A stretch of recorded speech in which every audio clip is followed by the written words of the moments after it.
Gunnar Gíslason, oddviti sjálfstæðismanna á Akureyri, mættur hérna hjá mér.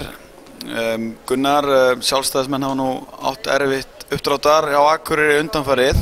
Hvað hyggstu svona að gera til þess að breyta málum sjálfstæðismanna fyrir norðan? Já, það nú kannski bara tímabundi ástand að það sé erfitt uppdráttar því að það kannski bara þetta síðasta kjörtímabil. Við eigum hefð fyrir því að eiga þetta 3-4 bæjarfulltrúa á Akureyri og við stefnum bara stíft að því að endurvinna það traust sem við höfðum og stefnum að því að fá 34 bæjarfulltrúa alveg óhyggað. Og það sem við erum að gera til þess að vinna bara málefnavinnuna á vandaðan hátt með þátttöku sem flestra.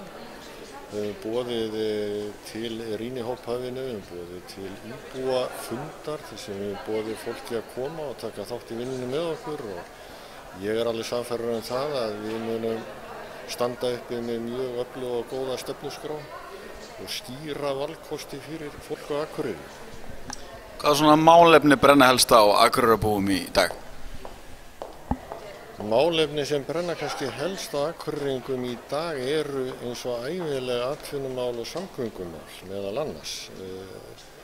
Þó að atvinnumálin séu tímabundið og núna í ágætulagi þá þurfum við að styrkja stoðir atvinnulífsins og efla fjölbreytni á svæðinu.